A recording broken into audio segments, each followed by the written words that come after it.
오늘 우리는 창세기 4장에 기록된 라멕과 그의 자손들의 이야기를 깊이 살펴보며 영적 의미와 구원이신 예수님의 은혜를 깨닫는 시간을 가질 것입니다. 이 이야기는 인간의 죄성이 얼마나 깊고 파괴적인지를 단적으로 보여주는 동시에 하나님의 공의와 사랑이 어떻게 역사하는지를 살펴보고자 합니다. 가인의 후손들의 삶, 특히 가인의 5대손 또는 6대손으로 기록된 라멕과 그의 자손들의 발자취를 통해 하나님 없는 세상이 어떻게 흘러가는지, 인간의 죄성이 문명 발전과 결합하여 어떤 형태로 발현되는지를 보여줍니다. 라멕의 이야기는 당시 시대적 상황 속에서 인간 본연의 죄성이 어떻게 발현되고 심화되었는지를 깊이 통찰하게 하며 그들의 삶을 통해 오늘날 우리의 삶의 가치와 방향성을 다시금 생각하게 만듭니다. 오늘 우리는 세상의 가치와 영원한 생명의 가치를 대조하며 진정한 구원이 무엇인지, 그리고 우리가 어떤 삶을 살아야 할지를 깨닫고 우리의 믿음을 더욱 굳건히 하는 귀한 시간이 되기를 간절히 소망합니다. 이 말씀은 단순한 역사적 기록을 넘어 시대를 초월하여 오늘날 우리에게도 여전히 강력하게 다가오는 영적인 메시지를 담고 있습니다. 창세기 4장 19절에 라멕이 두 아내를 취하였으니 하나의 이름은 아다요, 하나의 이름은 실라며라고 기록되어 있습니다. 성경은 본래 태초부터 하나님께서 한 남자와 한 여자의 연합을 통해 가정을 이루게 하셨음을 창세기 2장 24절을 통해 말씀합니다. 라멕은 그 시대의 사회적, 문화적 환경 속에서 세상적인 권세와 힘을 획득하고 유지하려 했던 인물의 전형적인 예표입니다. 그는 자신이 원하는 대로 삶의 방식을 결정하고 자신의 육체적인 욕망과 쾌락을 충족시키기 위해 하나님의 법을 어기는 것을 전혀 주저하지 않았습니다. 그의 두 아내는 그의 세력을 확장하고 자손을 번성시키는 수단이 되었을 것입니다. 오늘날에도 많은 사람이 세상의 권력과 물질, 명예, 그리고 쾌락을 좇으며 구원이신 예수님의 말씀을 등한시하고 자신의 뜻대로 자기 중심적으로 살아가려 합니다. 그들은 보이는 것에 사로잡혀 영원한 가치를 잊고 살아갑니다. 세상의 권세는 일시적이며 그 끝은 결국 허무함과 공허함으로 귀결될 뿐입니다. 오직 구원이신 예수님만이 영원한 생명과 참된 만족, 그리고 흔들리지 않는 평안을 주시는 분이심을 우리는 믿음으로 고백해야 합니다. 라멕의 모습은 우리에게 세상 권세의 덧없음과 영적인 분별력의 중요성을 강력하게 일깨워주고 있습니다. 라멕의 두 아내인 아다와 실라는 각각 아름다움 또는 장식과 그늘 또는 어둠이라는 의미를 가지고 있다고 전해집니다. 이들의 이름이 가진 의미는 단순한 개인의 특징을 넘어 영적으로 깊은 함의를 지니고 있습니다. 아다와 실라는 라멕의 아내로서의 역할뿐만 아니라 세상에 속해 있고 사람의 본연적인 성품, 즉 구원이신 예수님을 알지 못하는 죄악된 인간의 성품으로 살아가는 모든 자의 예표로 깊이 해석될 수 있습니다. 아다는 세상의 덧없는 쾌락과 겉으로 드러나는 아름다움을 좇는 인간의 모습을 상징하며, 실라는 세상의 그늘 아래에서 죄와 고통, 그리고 절망 속에서 살아가는 인간의 어두운 내면을 상징합니다. 이 두 여인의 모습은 결국 구원이신 예수님이 없는 인생의 단면, 즉 영적인 공허함과 혼란을 보여주는 것입니다. 세상에 속한 사람은 눈에 보이는 아름다움과 일시적인 쾌락을 좇으며 그것이 진정한 행복과 만족이라고 착각하기 쉽습니다. 그러나 그러한 것들은 일시적인 감각적인 만족만을 줄 뿐 영원한 기쁨과 깊은 평안을 가져다 주지 못합니다. 오히려 그러한 쾌락은 더 큰 갈증과 허무함을 남기기도 합니다. 또한 아담의 원죄 이후 죄로 인해 어두워진 인간의 성품은 이기심, 분노, 질투 등으로 인해 끊임없이 고통과 상처를 주고받으며 스스로 불행의 그림자 속에서 헤어나오지 못하고 살아갑니다. 마치 실라의 이름처럼 어두운 그늘 속에 갇혀있는 듯한 삶을 살아가는 것입니다. 오직 구원이신 예수님 안에서만 우리는 진정한 영적인 아름다움과 영원한 평안을 찾을 수 있습니다. 구원이신 예수님만이 우리를 죄의 깊은 그늘에서 건져내어 참된 자유와 영원한 기쁨을 주시는 유일한 분이십니다. 예수님은 빛으로 오셔서 우리의 어두운 삶을 환하게 비추시고 우리의 상한 영혼을 온전히 치유하시는 분이십니다. 우리는 아다와 실라를 통해 구원이신 예수님 없이는 인간의 성품이 얼마나 연약하고 한계가 있는지를 깊이 깨달아야 합니다.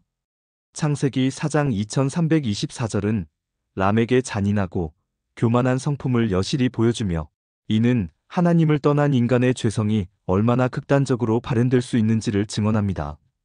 람եկ이 그 아내들에게 이르되, 아다와 실라여, 내 소리를 들으라. 람եկ의 아내들이여, 내 말을 들으라. 나의 상처로 말미암아 내가 사람을 죽였고 나의 상함으로 말미암아 소년을 죽였도다. 가인을 위하여는 벌이 7배일진데 람եկ을 위하여는 벌이 77배이리로다 하였더라. 람եկ은 자신에게 작은 상처를 입힌 사람을 살해했음을 거리낌 없이 고백하며 심지어 이를 자신의 아내들 앞에서 자랑스럽게 노래합니다. 그의 내면에는 자신에 대한 과도한 자기애와 타인에 대한 냉혹한 무관심, 그리고 폭력에 대한 숭배가 자리 잡고 있었습니다. 그는 자신이 가인보다 훨씬 더 큰 복수를 할 수 있다고 오만하게 선언하며 자신의 힘과 폭력을 과시했습니다. 이는 자신을 신격화하고 자신의 힘을 절대적인 기준으로 삼는 하나님 없는 인간의 오만함과 무서운 잔인함을 여실히 드러냅니다. 람եկ의 이러한 모습은 당시 사회의 폭력성이 얼마나 심각했는지를 보여주는 동시에 하나님을 떠난 인간의 죄악된 본성이 얼마나 끝없이 타락할 수 있는지를 경고하고 있습니다. 여기서 나의 상처로 말미암아 내가 사람을 죽였고 나의 상함으로 말미암아 소년을 죽였도다라는 구절은 단순히 물리적인 살인을 넘어선 영적인 의미를 깊이 담고 있습니다.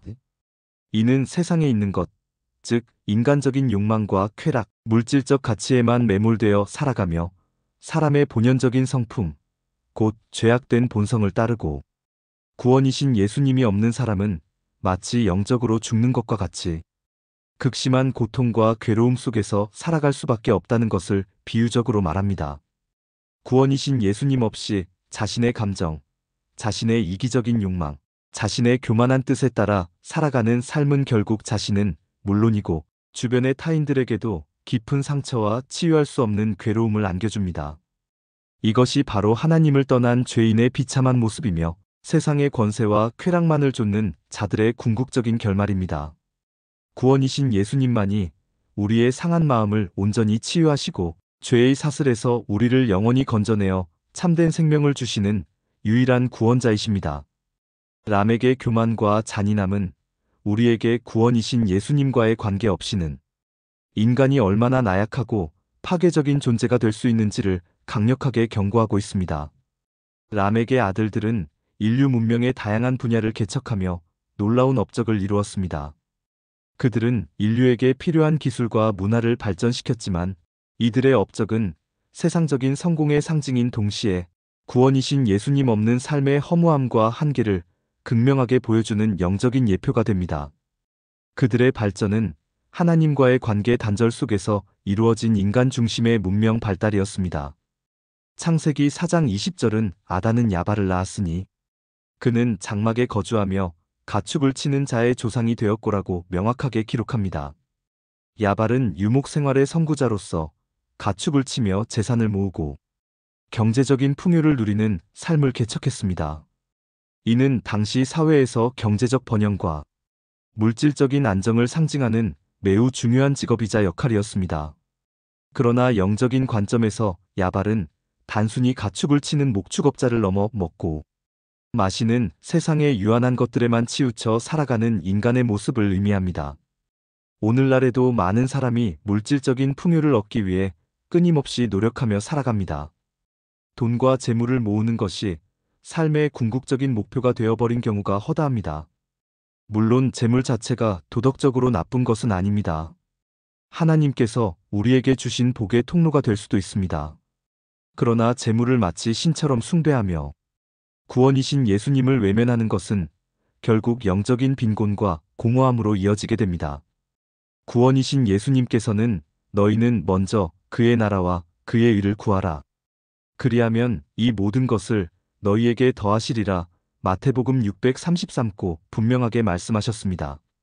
세상의 재물은 언젠가는 사라질 것이며 우리와 함께 영원히 갈 수 없습니다. 그러나 구원이신 예수님 안에서 얻는 영원한 생명과 의는 결코 사라지지 않으며 우리의 영혼을 참된 부유함으로 채워줄 것입니다.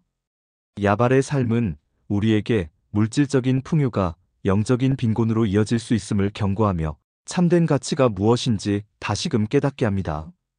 창세기 4장 21절은 그의 아우의 이름은 유발이니 그는 수금과 퉁소를 잡는 모든 자의 조상이 되었으며라고 기록합니다.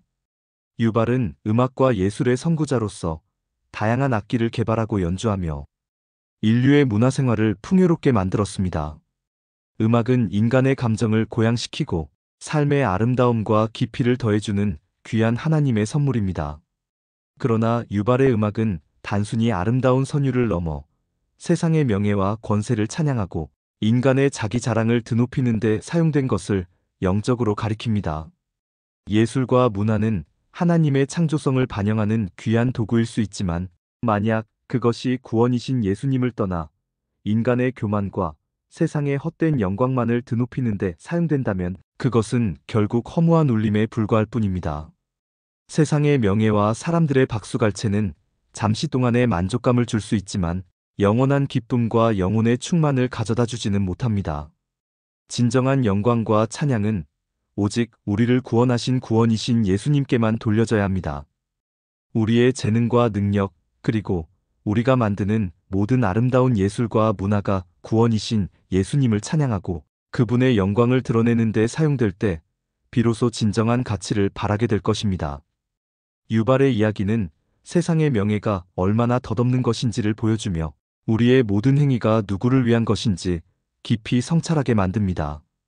창세기 4장 22절은 실라는 두발가인을 낳았으니 그는 구리와 쇠로 여러 가지 기구를 만드는 자요 두발가인의 누이는 나아마였더라고 기록합니다. 두발가인은 금속 기술의 발전에 크게 기여한 인물로 구리와 쇠를 다루어 농업, 전쟁, 그리고 일상생활에 필요한 다양한 도구를 만들었습니다. 이는 인간의 놀라운 지혜와 기술력을 상징하며 문명의 발전에 필수적인 역할을 했습니다. 그러나 영적인 의미에서 두발가인의 업적은 육체의 지혜로움을 좇는 인간의 모습을 가리킵니다. 인간의 지혜와 과학기술은 삶을 편리하게 하고 많은 당면한 문제를 해결하는 데 분명히 도움을 줍니다. 그러나 육체의 지혜는 구원이신 예수님을 떠난 인간의 한계와 교만을 보여줍니다. 세상의 지식과 기술은 결코 만능이 아닙니다. 그것은 영적인 문제를 근본적으로 해결할 수 없으며 인간의 근본적인 죄성을 치유할 수도 없습니다. 오히려 때로는 인간의 교만을 부추겨 자신들의 힘과 지혜로 모든 것을 해결할 수 있다고 착각하게 만들 수 있습니다. 참된 지혜는 오직 구원이신 예수님께로부터 옵니다. 구원이신 예수님은 나는 길이요 진리요 생명이니 나로 말미암지 않고는 아버지께로 올 자가 없느니라. 요한복음 146고 분명히 말씀하셨습니다. 육체의 지혜와 세상적인 지식만을 의지하는 것을 내려놓고 구원이신 예수님의 말씀을 따를 때 우리는 영원한 지혜와 참된 생명을 얻게 될 것입니다. 두발가인의 이야기는 인간의 지혜와 기술이 아무리 발전해도 구원이신 예수님을 떠나서는 궁극적인 구원과 만족을 얻을 수 없음을 강력히 시사합니다. 라멕과 그의 자손들의 이야기가 세상의 죄악과 인간의 한계를 극명하게 보여주는 반면 창세기 4장의 말미에서는 절망적인 상황 속에서도 희망의 빛이 비칩니다. 아담과 하와가 가인과 아벨을 잃은 슬픔 속에서 하나님께서는 그들에게 또 다른 아들 셋을 허락하십니다. 창세기 4장 25절은 아담이 다시 자기 아내와 동침하매 그가 아들을 낳아 그의 이름을 셋이라 하였으니 이는 하나님이 내게 가인이 죽인 아벨 대신에 다른 씨를 주셨다 함이며라고 기록합니다. 여기서 다른 씨는 단순한 후손을 넘어 영적인 계보를 잇는 중요한 의미를 내포합니다. 그리고 이어지는 26절은 더욱 중요한 영적인 진리를 선포합니다. 셋도 아들을 낳고 그의 이름을 에노스라 하였으며 그때의 사람들이 비로소 구원이신 예수님의 이름을 불렀더라. 셋은 단순히 아담의 또 다른 아들이 아니라 영적으로 새로운 시작을 알리는 중요한 인물이며 그를 통해 믿음의 계보가 이어지는 시초가 됩니다.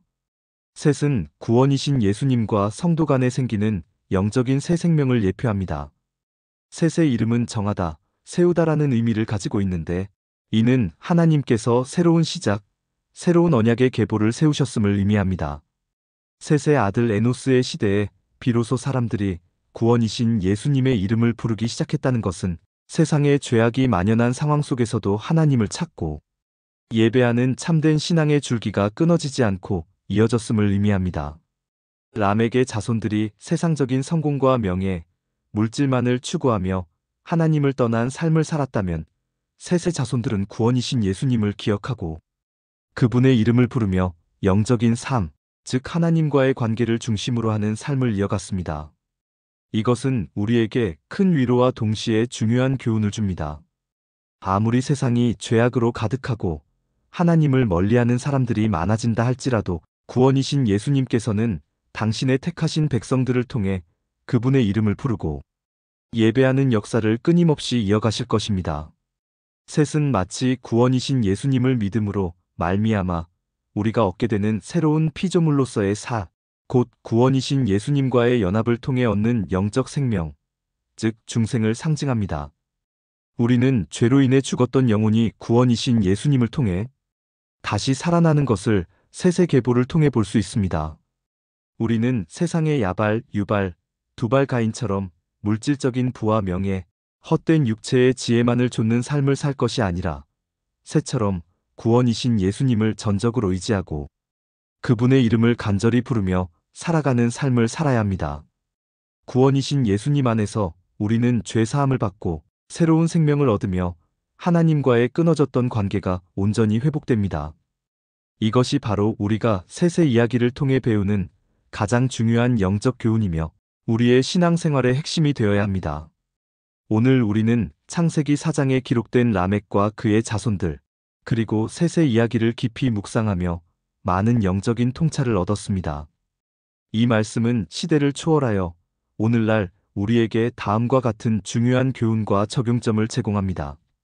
라멕과 그의 자손들의 이야기는 구원이신 예수님 없는 삶이 얼마나 허무하고 영적으로 위험한지를 극명하게 보여줍니다.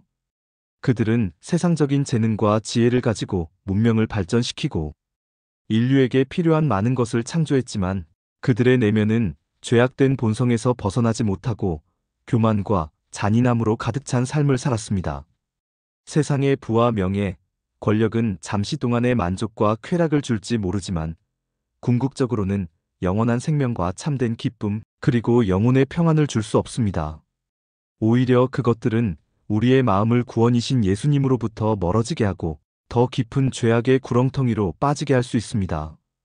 우리는 이러한 람에게 삶을 통해 세상적인 성공이 영적인 만족을 보장하지 않는다는 사실을 분명히 깨달아야 합니다. 참된 만족은 오직 구원이신 예수님과의 관계 속에서만 찾을 수 있습니다. 가인의 후손은 하나님을 떠나 죄를 지을 수밖에 없었으며 결국 람에게 잔인함으로 대표되는 폭력의 문명을 건설했습니다. 이는 복음의 전수가 없으면 인간의 죄성은 끊임없이 반복되고 심화될 수밖에 없다는 것을 강력하게 강조합니다. 반면 셋의 계보를 통해 구원이신 예수님의 이름을 부르는 신앙이 이어졌다는 것은 복음의 전파와 믿음의 계승이 얼마나 절대적으로 중요한지를 우리에게 일깨워줍니다. 우리는 다음 세대에게 세상적인 성공과 물질적인 풍요만을 가르칠 것이 아니라 무엇보다 먼저 구원이신 예수님을 알고 그분을 믿는 참된 믿음을 심어주어야 합니다. 구원이신 예수님의 복음만이 영혼을 살리고 참된 구원으로 인도하는 유일하고 영원한 길입니다. 우리의 자녀들과 다음 세대가 구원이신 예수님 안에서 바른 가치관을 가지고 성장하도록 돕는 것이 우리의 가장 중요한 사명임을 기억해야 합니다. 죄악이 만연하고 혼란스러운 세상 속에서도 셋과 그의 자손들이 구원이신 예수님의 이름을 부르며 예배를 드렸던 것처럼 우리 또한 어떤 상황과 환경 속에서도 구원이신 예수님을 경배하는 삶을 살아야 합니다. 세상의 유혹과 고난, 그리고 역경이 우리를 흔들고 좌절시키려 할지라도 구원이신 예수님께서는 우리의 영원한 피난처가 되시고 우리의 유일한 힘이 되어주십니다. 구원이신 예수님께서는 우리의 모든 예배와 찬양을 받으시기에 합당하신 분이시며 그분을 진정으로 경배할 때 우리는 세상이 줄 수 없는 참된 평안과 영원한 기쁨을 누릴 수 있습니다. 우리의 삶의 모든 순간이 구원이신 예수님께 드려지는 산 제사가 되기를 소망합니다. 십자가 구원이신 예수님의 복음을 후손들에게 전해야 함. 창세기 4장의 모든 이야기는 결국 우리에게 십자가 구원이신 예수님의 복음이 얼마나 절실하게 필요한지를 강조합니다. 람에게 죄악된 삶과 그의 자손들의 세상적인 업적은 모두 구원이신 예수님의 구원이 없이는 인간의 모든 노력이 허무할 뿐임을 보여줍니다. 우리는 우리의 자녀들에게, 우리의 이웃들에게, 그리고 이 세대의 십자가 구원이신 예수님의 사랑과 용서, 그리고 영원한 생명의 복음을 힘써 전해야 합니다. 구원이신 예수님만이 죄로 죽을 수밖에 없는 인류의 유일한 소망이 되시기 때문입니다. 예수님은 우리의 모든 죄를 대신하여 십자가에서 죽으시고 부활하심으로 우리에게 영원한 생명의 길을 열어주셨습니다. 이 복음을 전하는 것이 바로 우리의 사명입니다. 오늘 우리는 창세기 4장의 라멕과 그의 자손들, 그리고 셋의 이야기를 깊이 묵상하며 구원이신 예수님 없는 삶의 허무함과 구원이신 예수님 안에서 얻는 새 생명의 의미를 깊이 깨달았습니다. 우리는 세상 권세를 좇으며 물질과 명예, 육체의 지혜만을 추구했던 람에게 길을 따를 것이 아니라 오직 구원이신 예수님과 함께 하나님을 경배했던 셋의 길을 걸어야 합니다. 지금 우리 주변에는 람에게 자손들처럼 세상의 가치만을 추구하며 살아가는 사람들이 헤아릴 수 없이 많이 있습니다. 그들은 끊임없이 성공과 쾌락을 좇으며 살아가지만 마음속 깊은 곳에는 영적인 갈급함과 해결되지 않는 공허함을 안고 살아가고 있습니다. 그들에게 필요한 것은 더 많은 물질이나 세상적인 명예가 아니라 바로 십자가 구원이신 예수님의 복음입니다. 우리는 이 복음을 그들에게 전해야 할 책임과 사명이 있습니다. 오늘 이 시간 구원이신 예수님을 우리의 삶의 최우선 순위에 두며 그분의 말씀을 따라 겸손하게 살아가는 것입니다. 우리의 가정에서, 우리가 속한 교회에서, 우리의 직장에서, 그리고 모든 삶의 영역에서 구원이신 예수님의 빛을 밝히 비추는 삶을 살아가야 합니다. 구원이신 예수님만이 우리의 참된 생명이시며 영원한 기쁨과 소망의 근원이 되십니다. 이 말씀을 통해 구원이신 예수님과의 관계가 더욱 깊어지고 참된 생명의 길을 확신하며 걸어가시기를 바랍니다.